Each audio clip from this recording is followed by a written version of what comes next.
Today, we are back at Stinkin Lincoln, located just outside Cranberry Township, Pennsylvania. They specialize in 1961 through 1969 Lincoln Continentals, but sometimes they have cool cars, such as today's featured car that is outside of those parameters, 1956 Cadillac Series 62 Coupe de Ville.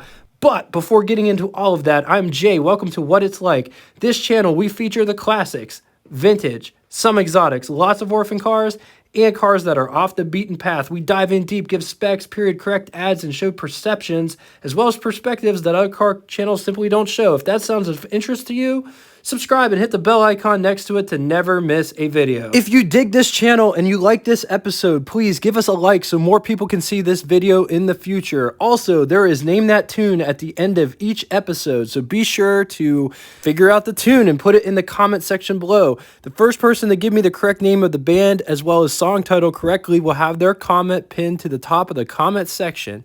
In 1956, Cadillac was offered in 3 series. Series 60 was at the bottom, Series 62 was in the center, Series 75 was reserved for limos, hearses, and commercial vehicles. And this is where things get a little bit confusing because Series 62 was broken down with lots of different trim options, like the base trim Series 62, and it could be had as a coupe, sedan, convertible. And the difference was the Series 62 models only came with roll-up windows and had cloth seats, perhaps vinyl seats.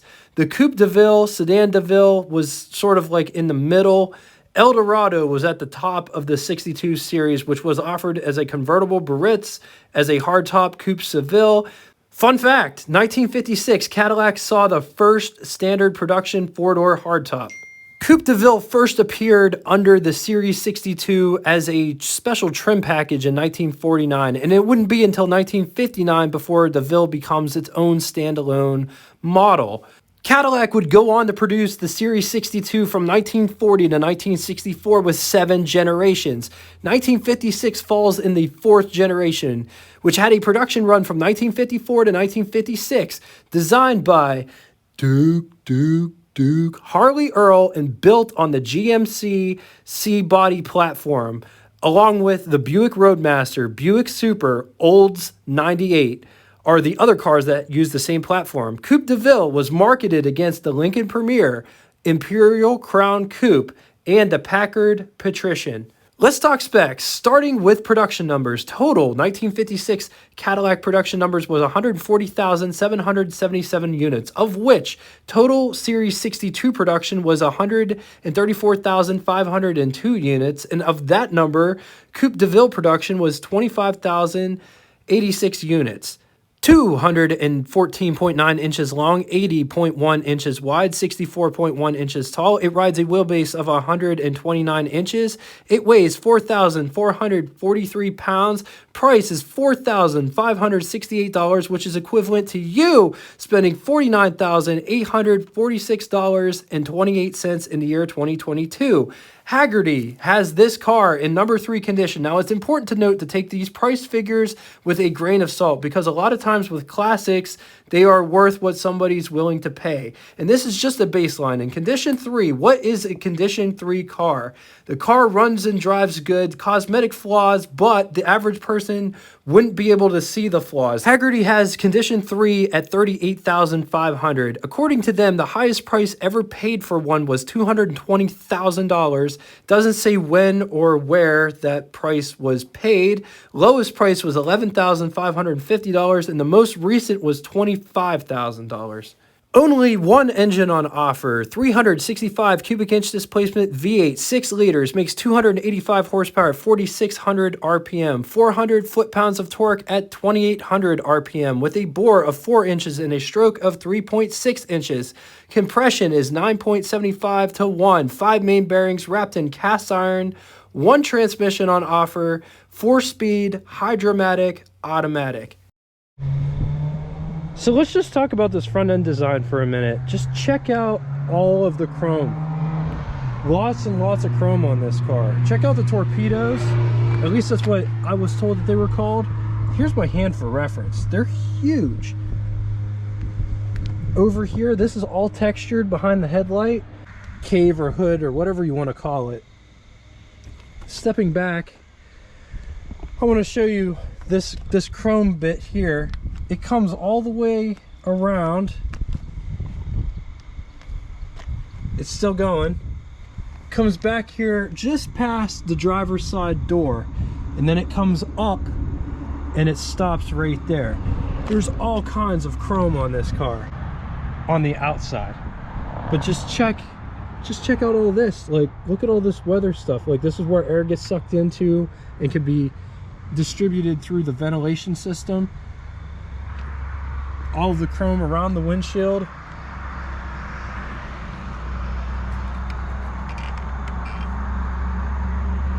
Even here, like, this is just a little tiny trim piece, but it's real elegant, decorative, and it just goes from window to window. Another chrome piece here. This car's got fender skirts as well, but just check out how this comes out.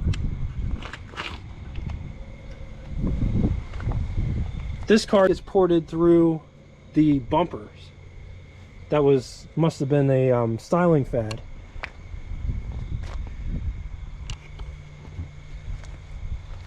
Let's talk rear end design real quick.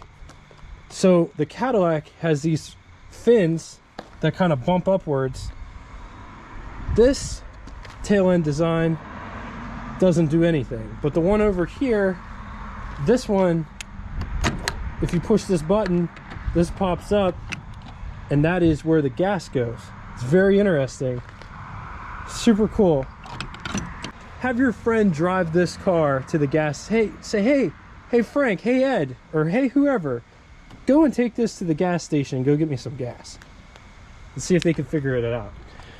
Coming up to the door panel itself, this has been slightly customized, so I don't know how much of this was factory and how much of this is customized. But this feels like a felt material up here. Over here, check out the armrest. It protrudes much like a Chrysler armrest does. Door handle to pull the door shut. This is the door handle to get out. This has vent windows. You gotta make sure they're unlocked. So this is unlocked, this is locked. Notice it has this little tiny stopper for the lock, but it has a crank so that you can crank the vent windows open. The big windows are electric. So check this out right here. This controls the mirror. It's hooked up to the mirror. Coming back down here, just notice all of the bright work, how that comes down. That almost looks like the Cadillac V for V8. Down here, there's some nice bright work down here. On to the button switches and knobs, starting to the left and moving right. At the very top of the dashboard, that weird looking accessory, that is the ultronic eye. And what that does is it automatically dims your high beams. If your high beams are on and it sees any light whatsoever, it will automatically dim to the low beam setting. Anyway, right below it is the headlights. Just off to the left-hand side are the heater controls. 3 positions to select. And then the speedometer. Underneath the speedometer in the center is the odometer with tripometer at the bottom right. Moving to the left, water temperature. Just below that are the wipers and then air control. Drive select modes underneath the odometer, which read park, neutral, drive, low, reverse. Then there's the fuel gauge. Right underneath the fuel gauge, there is another air controller. Then there's the lighter. Off to the right-hand side, and this is really weird, there is a lever that controls the heat and ventilation. At the top is the defroster. Then in the center, there's a vent, and then warm at the bottom. There's radio in the center with a small light just above it. Clock is off to the right-hand side. There's ashtrays flanking the glove box on each side. Coming into the pedal box. Here's the brake pedal, gas pedal, handbrake.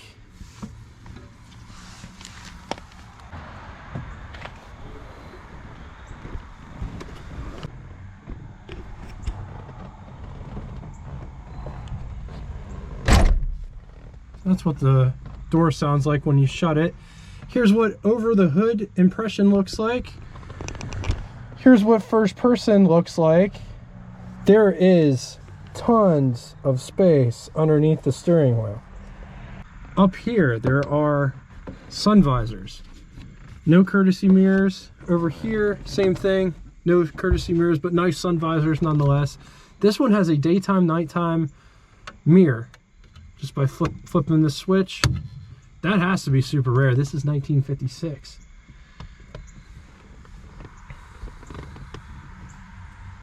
This is what I look like in the driver's seat. There's adequate headroom. Just chrome everywhere. So up here, I guess that's painted, but it's got the fake convertible top ribs. There is a light in the center on both the driver's side as well as the passenger side.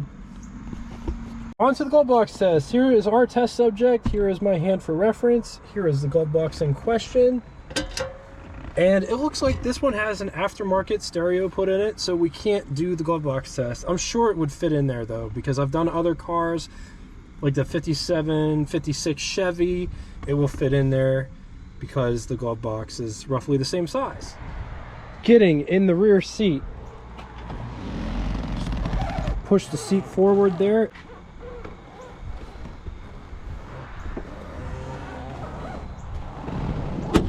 Sitting in the rear of the 56 Cadillac, it feels like there's just about as much headroom in the back as there was the front, but the seat is relatively upright. The bottom of the seat, your bottom is way back here, and then that would cause your knees and legs to shoot upwards. It's very upright back here. This one does have an armrest in the middle, and it works like that. Here's what the rear view looks like.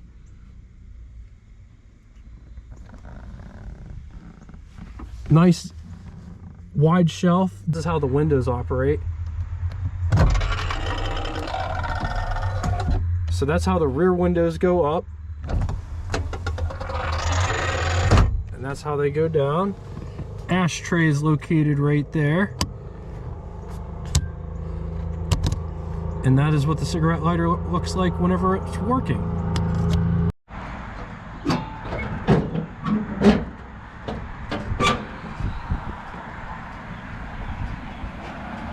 not the original intake, but it's got an Eldorado intake.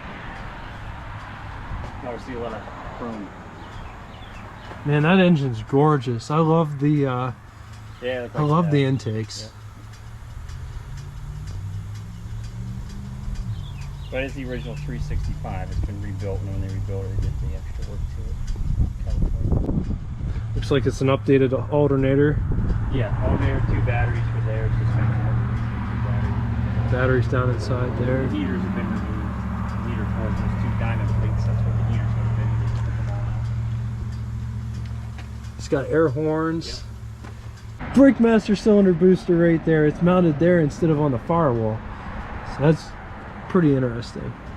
Coming back to the trunk section back here, just notice how big this trunk section is. It's got a fire extinguisher, which is a great idea if you have a classic car, because you never know when you might need one. Beautiful full-size radial spare, big thick white wall. This one's got an aftermarket stereo system in the back. On to the pros and cons. I'm getting all of these pros and cons from the complete book of collectible cars, Blue Chip Auto Investments, 70 years from 1930 to 2000 by Richard M. Langworth and the Auto Editors of Consumer Guide. Technically, this car isn't in there, but one of the Eldorado equivalents is, and it's roughly the same car, just trimmed out a little bit different. Anyway, on the positives, sedan comfort with hardtop styling, Cadillac amenities and furnishings. Better than average performance, milestone car status. Against it, a symbol of Cadillac's mid-50s preference for flamboyance over taste, and it's very thirsty. All right, now it's time for Name That Tune. First person to give me the correct name of the band as well as song title correctly will have their comment pinned to the top of the comment section.